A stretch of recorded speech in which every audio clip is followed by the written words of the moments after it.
So you weren't new to M&A at that point, right? You had previous businesses that you built and sold, and you did a recap. So you really know what you were getting into when you hired on an investment banking group to help.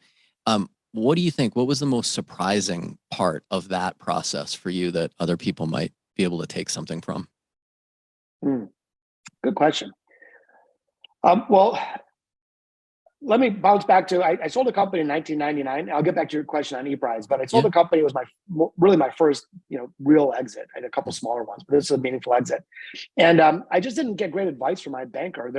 We took a bunch of restricted stock, and that stock, again, was restricted. Now, there's something that you could have easily negotiated, what's called a collar, not getting all geeky on you. It basically allows you to lock in a price. You're selling offsetting puts and calls or whatever. Anyway, I could have easily negotiated that in, but my banker didn't suggest it. I didn't even know what that was. Yep. So long story short, I saw I got some cash too, but I saw my share price go from $8 or $9 million to $45 million, but I couldn't sell the stock. And then I painfully watched it go all the way up and all the way down. We ended up fine. I'm not bitching. Again, I'm not a victim here, but if we had made that one simple, easy ask, it would have saved me $30 million or something. This was you selling. You selling to a public company, is that right? I sold to a public company. And this was, again, a company I sold in 1999. So the reason I only bring that up is that one thing that I think is so crucial is getting, really thoughtful advice, somebody who's really in your corner and has the sophistication necessary, the nuances of a particular industry specifically, so that you don't make a big botching mistake like we made in that case.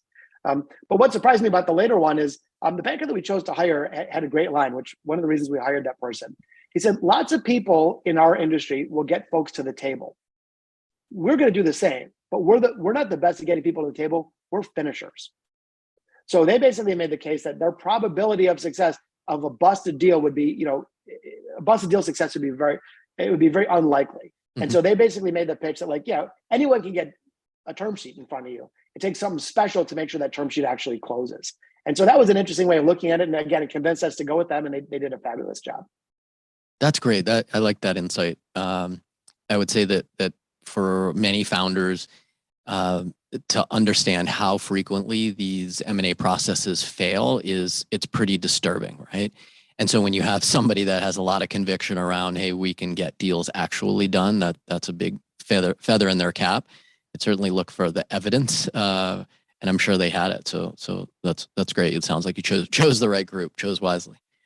The other thing I would add too is that I've heard this said on the venture side too, but it may be helpful for the folks listening. The notion is that amateurs care about deal price and pros look at deal terms.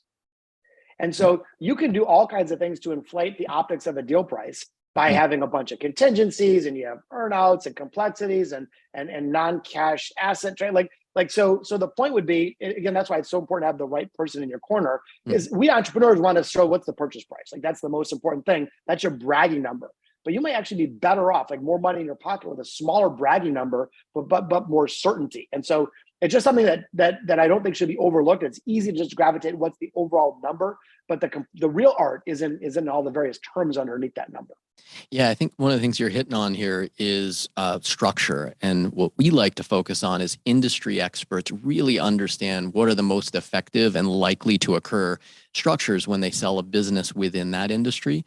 But then when you couple that with an M&A attorney who really knows how to protect you and get the terms solidified that ensure your outcome or get as close to that as possible, it's just worth its weight in gold, right? You can leave half the money on the table if you don't structure those things right. So I appreciate you saying that. I think that's very valuable. It is a team effort. And if everyone is firing on, with a similar level of understanding and what the goal is, you're going to just achieve it far more frequently.